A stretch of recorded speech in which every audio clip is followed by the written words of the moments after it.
I got a fever, and the only prescription is more cowbell. Oh, it's been pinched!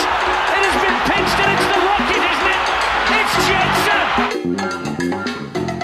It's scored! Huddersfield will surely be going to Wembley!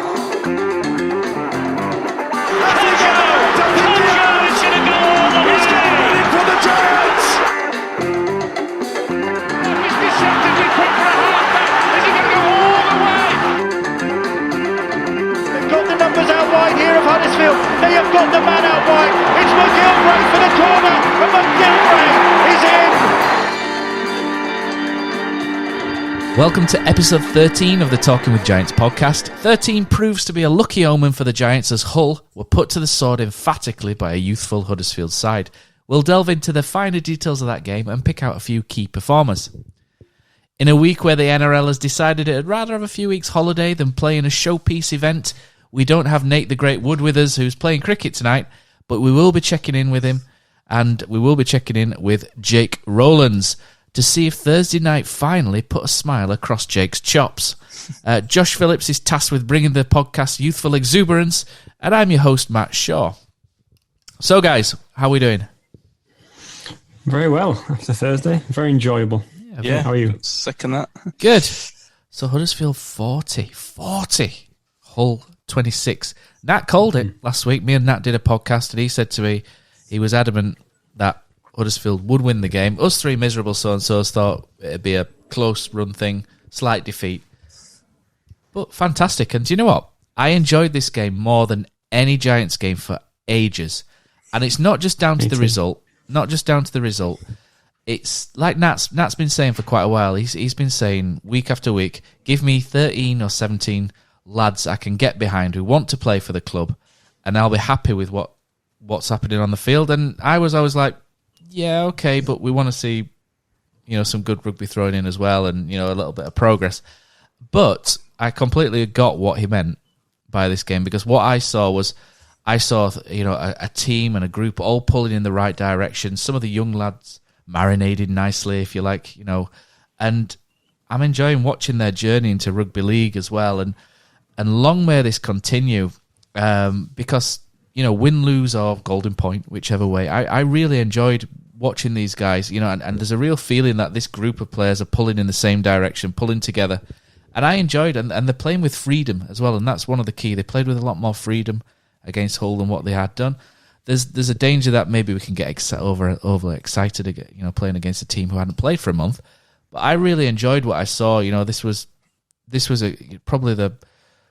I'll probably say a good year or so that I've since I've enjoyed watching the Giants game this much. I really, really enjoyed it. I turned that off and I felt really enthused afterwards. I felt really positive for the future of the club. We'll talk about Will Price, but not just Will coming through. There's other young lads performing well. Jerry's still going strong. What a legend Leroy Cudjoe is, by the way. 300 games. I enjoyed it. I loved it. Happy. Feet up for the rest of the week. How about you guys? I'm just going to sit and bask in the glow of a nice 2 points.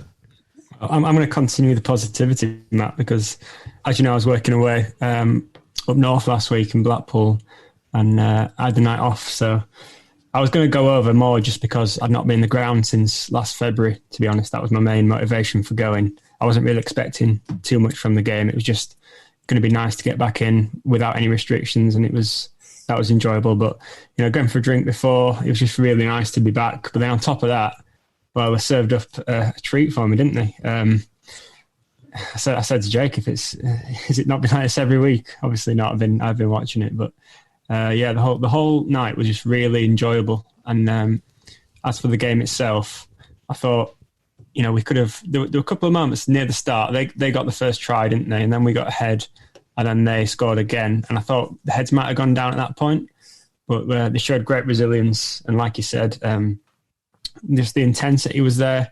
They were all working hard for each other. On paper, when the teams came out, I said to you, Jake, didn't I? I said, there's no reason why we can't win this game today. But I've been saying that for the last few weeks, so I wasn't expecting us to win. But then the more the game went on, I thought, this game is here for us. We can put points on these. And some great performances. Leroy Cudjoe getting his try. What a moment that was on his 300th His appearance. face as well. The look on his face was priceless, wasn't it? Oh, fantastic! And then the try from Will Price. That was one that shot you out your seat when he burst through, and it was just really great to be back and seeing those moments in the flesh. Go on, Jake. Are you smiling? Yeah, great performance. If we'd have come away losing that game, we'd probably been disappointed with some tries we conceded, especially that Saturday one. But when you're playing sort of rugby going forward like we did, attacking wise, which we've missed over the last few weeks, it was good to see. Jerry started the game really iffy. He cost us a couple of tries defensively, but then it turned out after the game he was injured. So I think that was a bit of a masterstroke by Watson, moving him to the left-hand side. Because obviously he moved him across and he got 3 good tries from that side.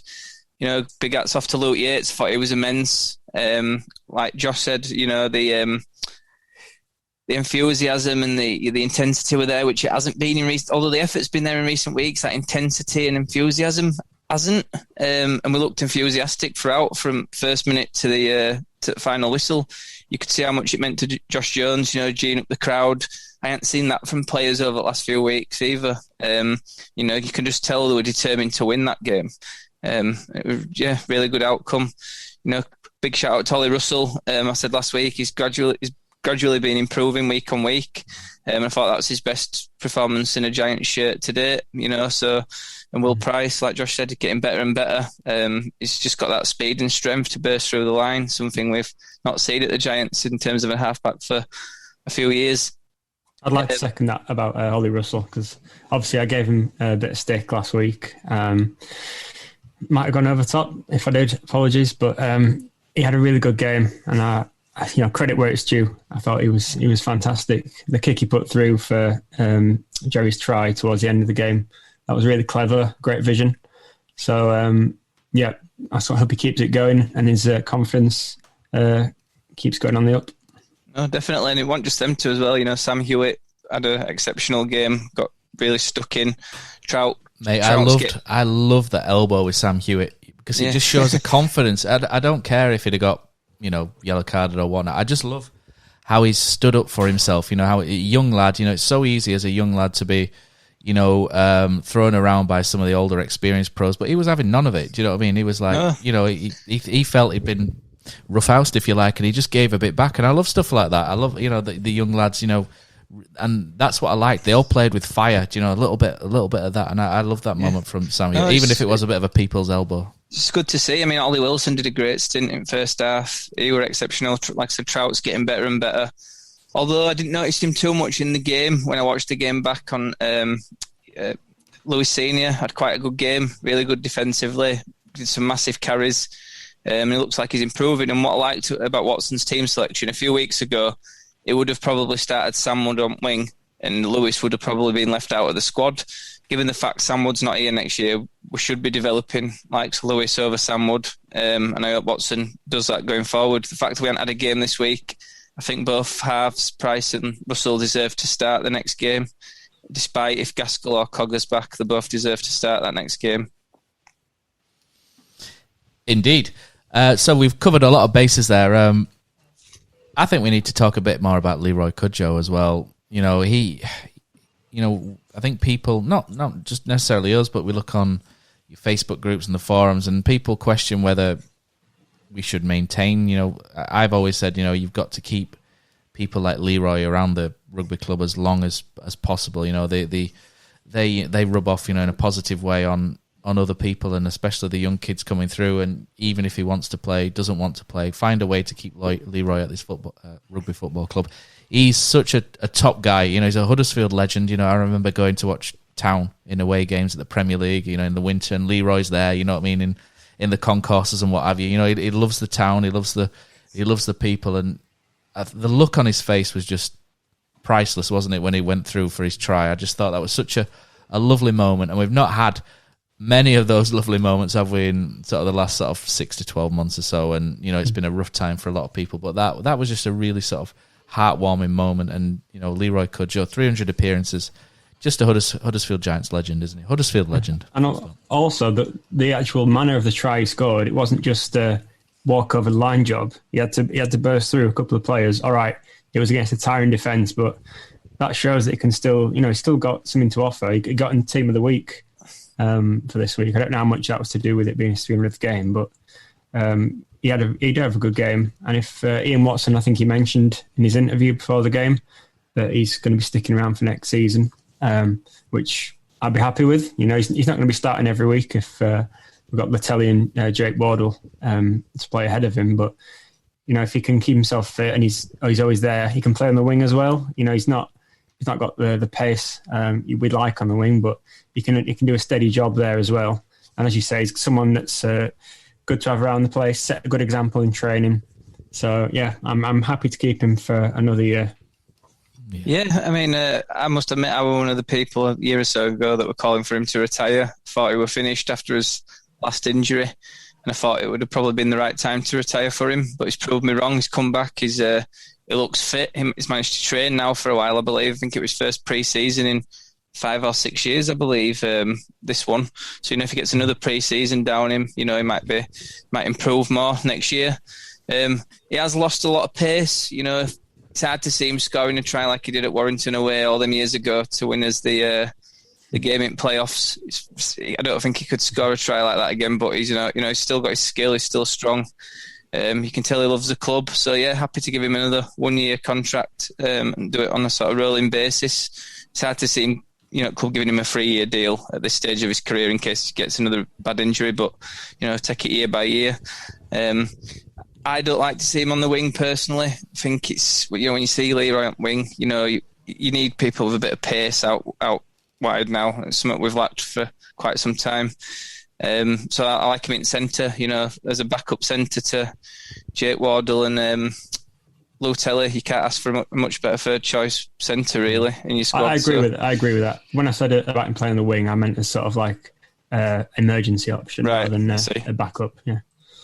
But yeah, he showed great resilience, hasn't he, over the years with all the injuries that he's had. He wasn't just out for a few months here and there. It was years. It was like a year and a half, 2 years. Not many people come back from that sort of layoff. So, that says everything you need to know about the man. Fantastic. So, I'm sure if Nat was on here as well, he would say a lot of nice things about Leroy as well. Josh Jones suspended for 2 games. Do you know what? Okay, he's gone in and he's maybe instigated a little bit there with Savelio. But I quite enjoyed it in a way because I thought it was a bit of a naughty shoulder on Robson Stevens, wasn't it? I thought that was a bit naughty from Savelio. And Josh Jones has gone in and he's gone in and he's flying in to protect his teammate, to stick up for his teammate, and things like that foster good team spirit, and you need your Josh Joneses, etc., to mind, some of the younger kids. So what Josh Jones did, I actually approve of and enjoyed, if you like. I didn't see him throw a punch. I did not see him throw a punch. I think 2 games is harsh. Honest, but I think the RFL have to back up the referee, don't they? Which they always seem to do, regardless of what it's actually seen on video. But Savelio, no need for Savelio to do that tackle. But last second at game, he'd blatantly looking to start a bit of trouble, which he has done for the last few games for Hull, I believe. I saw a lot of their fans commenting on Twitter saying, "Oh, he's at it again." So he's. I think he was involved in a fight in Leeds game, and there were the incident with club, which obviously wasn't his fault. But fair play to Josh Jones. He was always going to get banned because he got involved. But it looked to me, from looking back at it, that Savelio were about to have a second pop. He sort of walked away and he turned back round to get back involved again, and then Jones has grabbed him. So, they carried it on down the. Well, he was going after him down the tunnel, wasn't he? So, yeah. But I agree. I don't think he did anything that wrong. The fact he got the red card, he was always going to get banned for 1 or 2, probably more games. So 2 games in the season we're having, it's not at the end of the world, is it? We'd like to have him playing, but it's not at the end of the playoffs. Chris Kendall did all right, didn't he, overall? So. Yeah, it's first time Kendall's refereeing, isn't it? I can't remember last time we had a game with Chris Kendall reffing. I think he's a good ref, but people give him a bit of stick. Yeah, it's because he's Huddersfield born, and I think he played in Huddersfield Academy once upon a time, so could be why he don't get many Huddersfield games. Giants in town fan, apparently, I think. But but never start Richard Silverwood from reffing Leeds every week, or Hicks or whatever. No, but yeah, I thought he had a really good game, Kendall, to be fair. I don't know if I'd have sent them 2 off right at end. I might maybe just give them both a yellow card. But I'd have sent Savelli off, but I'm biased. Yeah, because he threw punches, didn't he? Yeah, but I mean, he's going to be a miss, Josh Jones, over the next couple of weeks, especially Greenwood still missing 1 game. It'll be a big miss to us. Josh, hit us with some stats. Tell us who were the most impressive performers on the day. I always love the meters. I've been whinging about this for months, and that we don't make enough meters up the pitch. And I always look at the top 5, and again we've got 2 inside, but one of them's a forward this time. Usually it's one of the senior. It's usually Lewis Senior or somebody like that, or Jake Wardle. But Luke Yates is sort of in the top 4, and that's something really, really decent to see. But tell us who I'm buying you time to actually load the website here. This is what I'm doing. But just tell us who. I've got it. Don't worry, I came prepared. Don't need to. All right, no more filling in the gaps. Tell us who were the key men. Well, Jermaine McGilvray, as you'd expect, along with his 4 tries, he made 200 metres, which is obviously very impressive. From 19 carries, that's the most as well. So he did his fair share of work. All right, he got caught out in a couple of kicks at the start, but once he got moved over, he had an immaculate game, I thought. He also had 8 tackle busts and 2 clean breaks, so he's topping the stats for us in 5 of the attack categories. Elsewhere, Luke Yates, 45 tackles, top tackler as he always is, isn't he, when he plays? It's a machine. Just behind him was Nathan Peets and Owen Trout. 2 players who I thought impressed and put in a real shift. Just while we're on that, would you guys keep Peets for next season? As it stands, we've only got 1 quota spot available with Kenny going. So I don't know, to be honest with you. If Cogger goes, yes. If he doesn't, I don't know if we need a second rower more than... it's a tough one, really. I would at the moment. I'd be leaning towards doing so, but it just depends on what other recruitment we're going to do, I suppose. It's been pretty decent. But yeah, like Jake says, it just depends on who else is available, really, to bring in as a second choice, because Cunningham looks like he's going to be on his way, doesn't he? So yeah, I mean, if you've got a hooker coming off bench, you want someone with a bit more pace that can, scoot off from dummy half, a bit like Brad Dwyer. I think Cunningham O'Brien and Peets are not similar, but they're not impact hookers, are they? That you bring on when defence are tiring. They're both steady, strong, can play big minutes. So it'd be hard to see us having O'Brien and Peets team sheet week in, week out. See what you mean, yeah. But if they did decide to keep him, I wouldn't be unhappy with it. I think he looks a good player. He was also one of 4 players to not miss any tackles, alongside Leroy Cudjoe, Oliver Wilson, and Owen Trout. Leroy Cudjoe also made 9 mark tackles along with Owen Trout, so a lot of mentions of Owen Trout in this section. I thought he was very solid in the middle of the pitch, and he keeps getting better. Keep saying I'm a big fan of his. He's my new saying in the group when he's my new Alex Mellor. I always liked Alex Mellor, and he's my dad's a big fan of Trout as well. Yeah. So is this a fish joke? Yeah. Highest average meter gain was Jake Wardle with 10.89 meters per carry. So good stats all around. A lot of impressive performances. Who else were in top meter makers? Top 5 at Giants. Top 5. Top 5. Yeah. So McGilvray, Jones, Yates, Wardle, and Cudjoe. It's good to have the forwards in there. That was my point. We weren't making a lot of progress up the middle. So I'm talking rubbish. Absolute rubbish with that last stat. Not all of it, just the last stat. Highest meters was McGilvray, Yates, Golding, Jones, and Jake Wardle. Right. I was going to say, when Jerry was at his peak, that World Cup year, most games he were averaging about 200 metres a game, along with all the tries he was scoring as well. And he seems to have, in recent years, dropped down to between 130 to 150. So good to see him back at his best, really, despite him apparently being injured before the game. Yeah, I thought he did really well. Jerry was brilliant. The 2 kicks, I just thought that sometimes it's not all about the defender. I thought attacking wise, I thought Hull got into really good positions to get the lead on him. To be honest, especially one of them, they were good kicks, and one of them got a really good leap ahead of him. And I probably wouldn't attribute much of that to Jerry, but I thought Jerry was fantastic throughout. But I mean, it was good that Watson decided to do that, because I don't think many people would have switched Jerry from his usual right hand side, or would have indeed had the nerve to do so.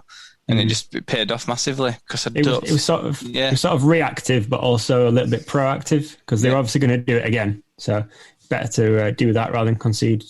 You've learned a lesson from 2 tries conceded rather than it being 3 or 4 before you decide to do it. So fair play to Watson for making that change. Right, Jake, it's time. You always love a little bit of retention and recruitment chat, don't you? What's the latest chatter going on at the moment? Yes, it looks like Sam Wood's obviously confirmed going. Gaskell Caesar's now announced as a Leeds player. Been confirmed that Kenny won't be here next year. It's looking unlikely that Ashworth and Cunningham will be here next year. If you're wanting to ship them out to Lee mid-season, it just suggests both were signed prior to Watson coming to Giants. So it suggests that, they're not in his plans. Still got a few that, out of contract that aren't signed up, but there's rumours that they've signed new deals. Josh Jones, apparently he signed a new deal waiting to be announced. Same goes for Lutelli. I've also heard that both senior twins have signed a new deal, which is good if so. Then we've got, Ollie Asholbot, which that's a strange one for me now with the emergence of Will Price, because if you've listened to Watson's interview before the game on Thursday or Friday, was it?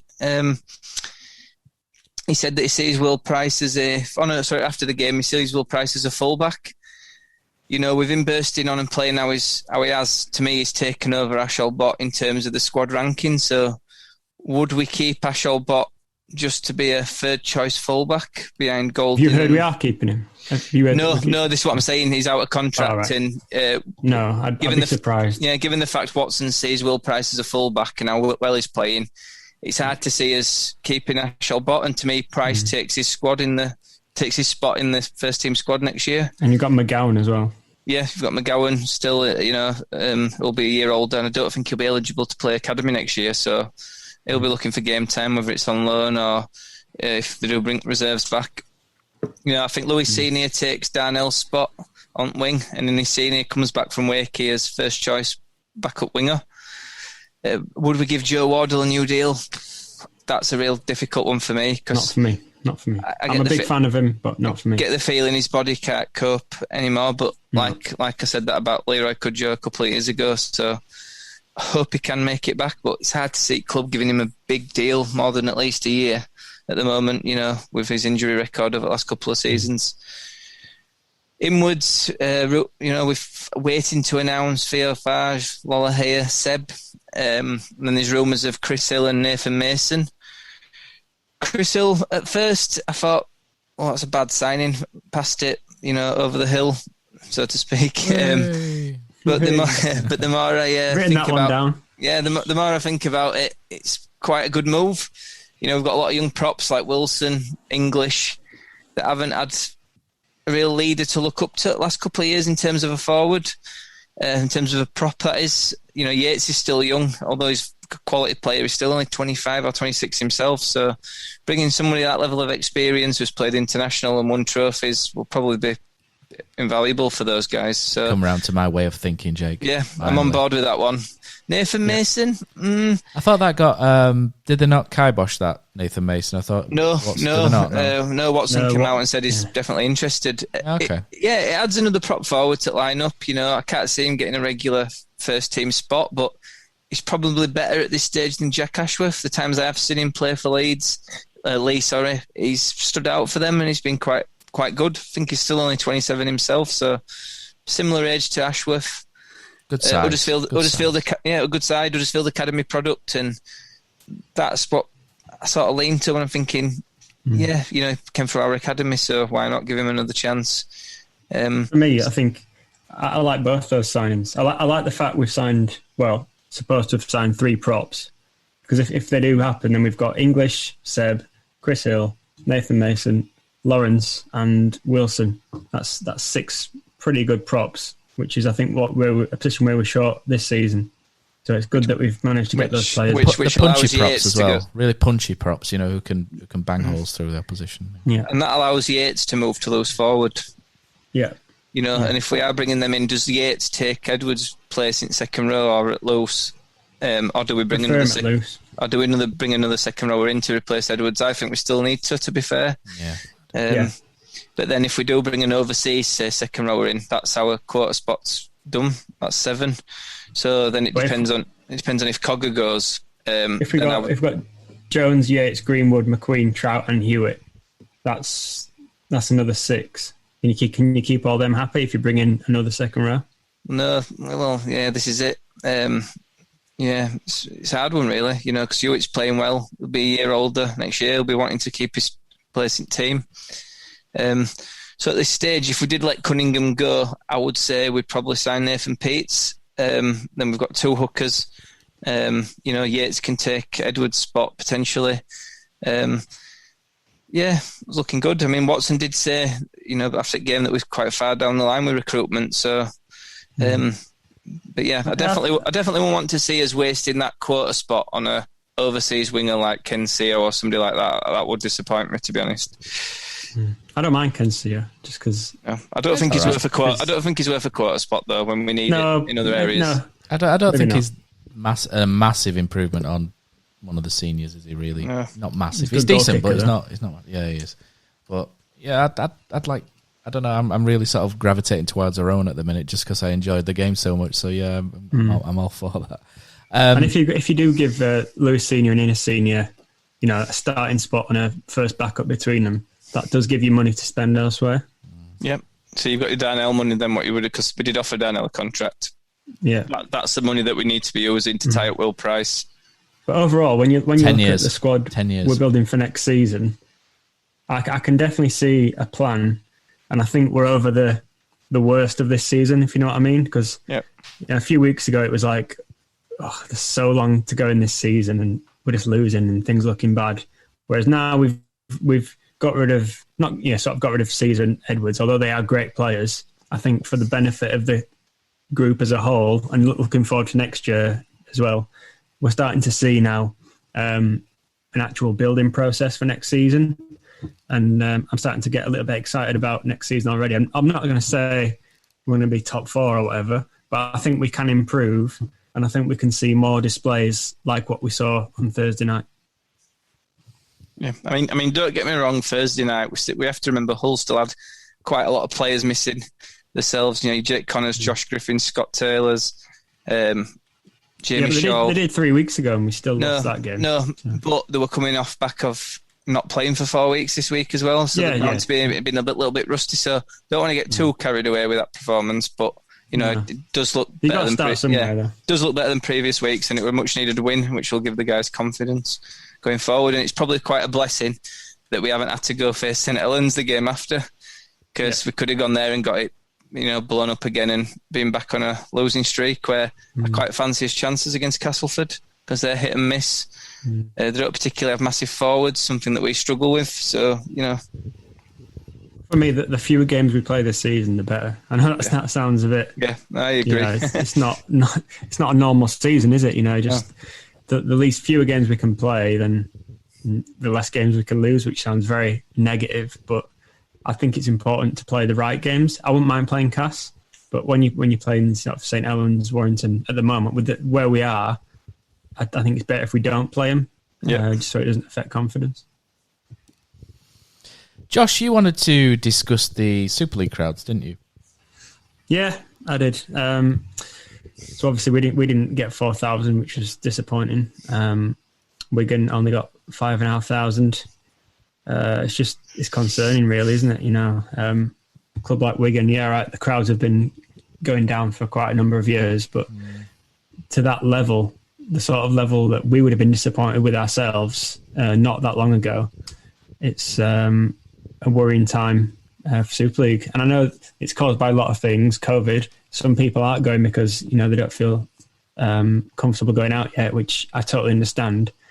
But for me, I don't think that number is as high as people may be projecting it to be. Do you think there's a risk and reward thing though, Josh? Do you think people kind of go, they kind of think it's on TV or I can get it on the Hour League app, etc. And they just think, agree, you know what? I agree. But I think that's just take the risk. When football comes back, I don't think you'll see as big drop off. I think you'll see a lot of people coming back, and you can still watch that on streams and stuff. Yeah. I think it's people. Yeah, maybe you're right. People that bother him because it's rugby league, but that in itself is a problem. Whereas people will bother for football. I think the demographics with the people that go to watch rugby league and football are quite different in many ways. There's a lot of older people go and watch the rugby, probably more so than the younger generation. And there's a lot of people, town fans, that go between the age of early teens and late 20s, early 30s. Whereas at rugby, you go to watch Giants and there's not many youngsters, not many teenagers. You know, most people you see are probably 30s, early 30s upwards. With odd person taking the kid or. You know, but I've got to admit, you know, a few weeks ago when we were getting beat every week, I thought to myself, I've actually got used to watching it at home. Can I really be bothered rushing round after work on a Thursday midweek just to get down to the stadium to watch us get hammered? I have been, regardless, but, you know, I can understand people's thought process when they're thinking that during the week now, you know, got used to watching it on telly. So COVID's the cause of that.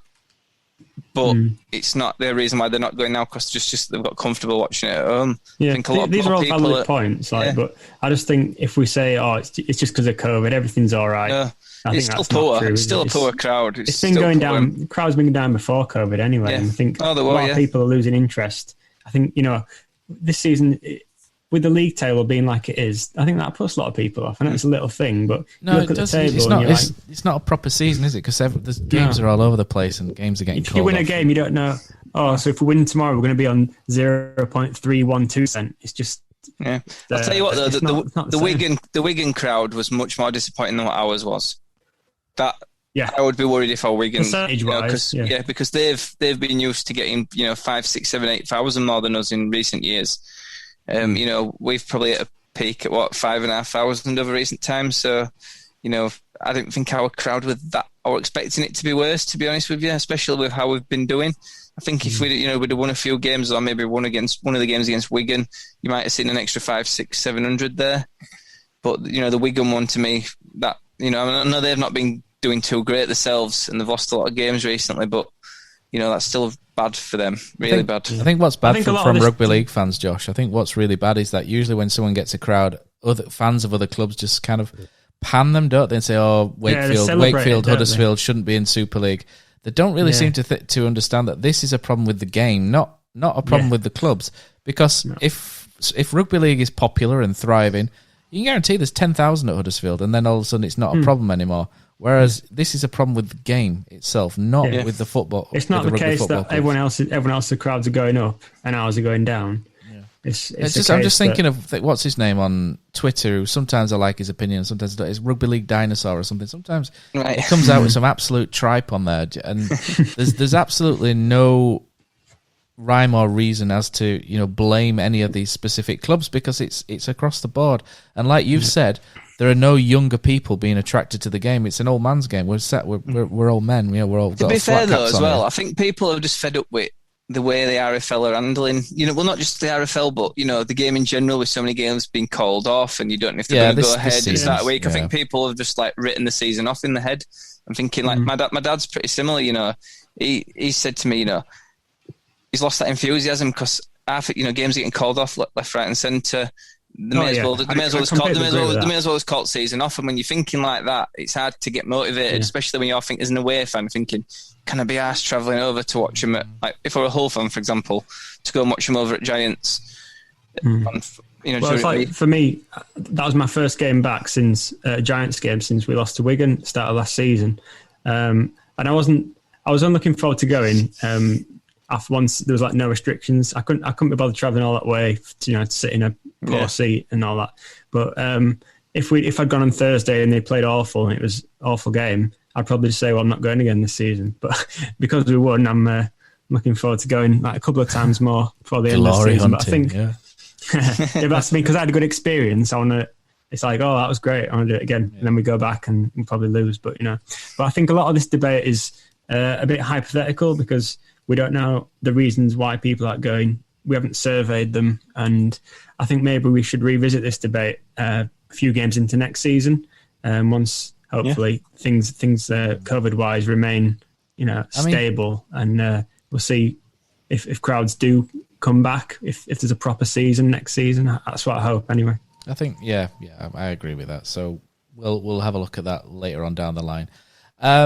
St Helens game called off. Jake, the Castleford one as it stands may go ahead.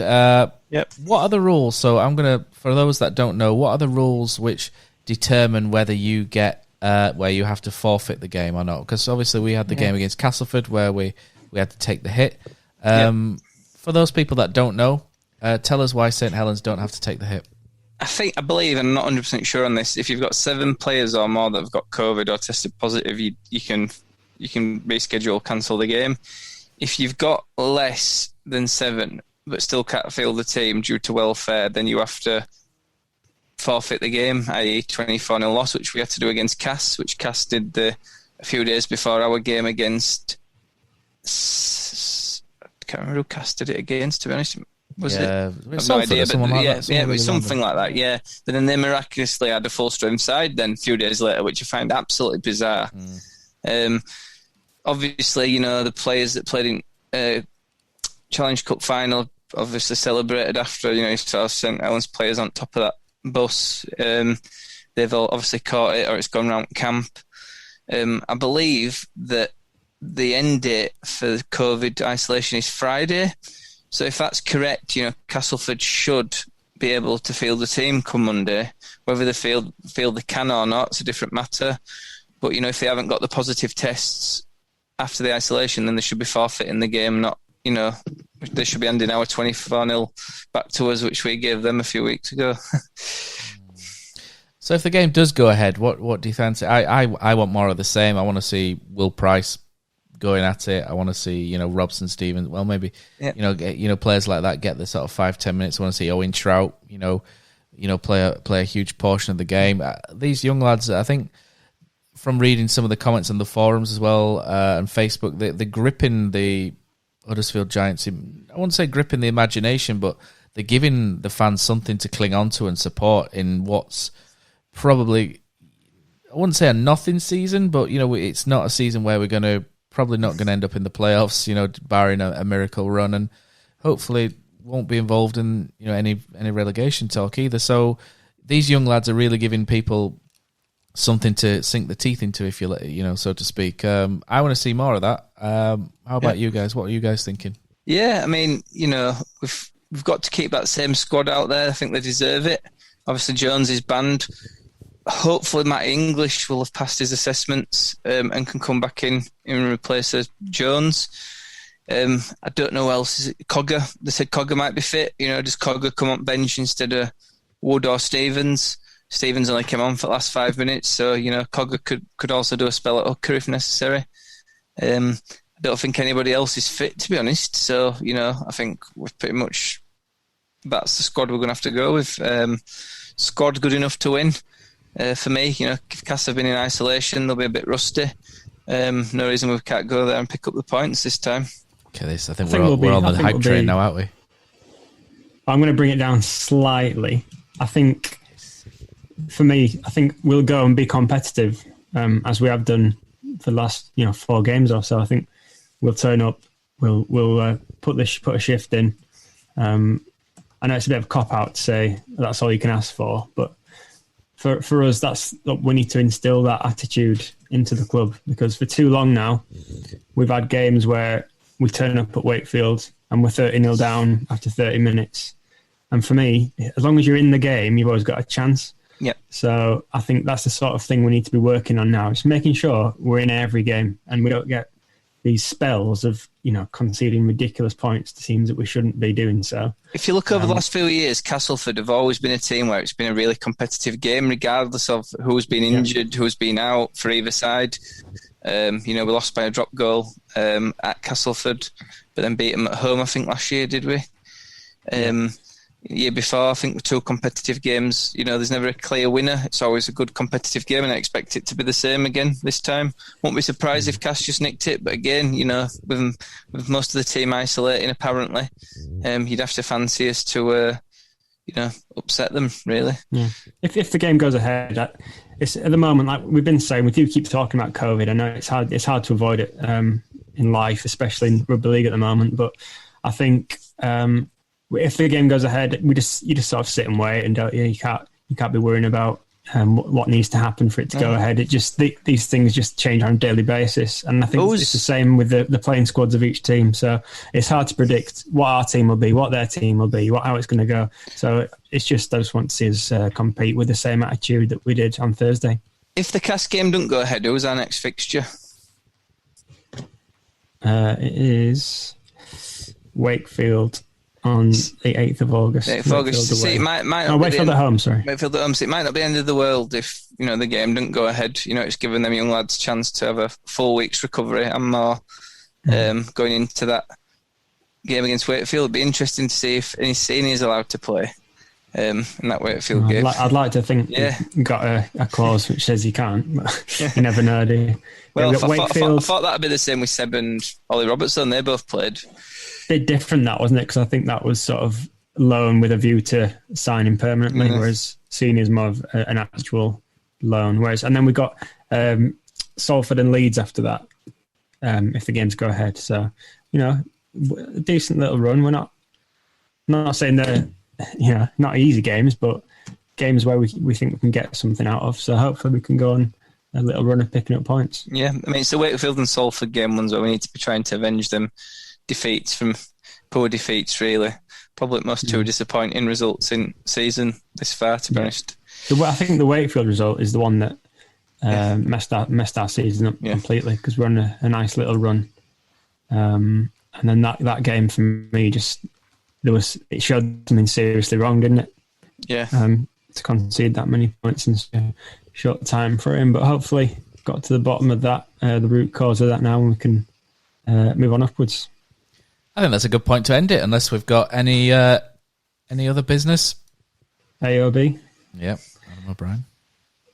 I'm going to take Jake's silence as a no. I'd just say, if anyone's got any questions or issues with anything we have discussed on pod, drop us a message, on Facebook, Twitter. We'll get back to you. I know there's been murmurs of people saying we might be a bit too negative, but just you've got to have a well-rounded views. You can't just come on just praising everything they do, or be negative about everything. Well, when we are negative, it's only because we want them to do well. We're all here because we all want Huddersfield Giants to do well, and it's the passion of it. It's it can be very frustrating at times watching it, and you want things to be better, and sometimes that manifests itself in different ways. But I think we've been more positive tonight, haven't we? Yeah, always are after a win, isn't it? That's the thing. But it's like I said at the start, it's not just about the win. It's about seeing a group that you can really sort of put your faith in and to go in the right direction. And I think we all enjoyed that game, and hopefully we'll enjoy next week's as well. So thank you, Josh, Jake, and hopefully we'll have Nat back next week as well. And if anybody fancies a stint as well, we're on with us. We're open to any guest appearances as well. So like Jake says, get in touch with us, and we're happy for you guys to set the agenda as well as just listen. So thanks for everybody that does listen, and we'll be back again this time maybe not next week if there's not a game, but maybe the week after. So I think it's only right that we go out with the victory song.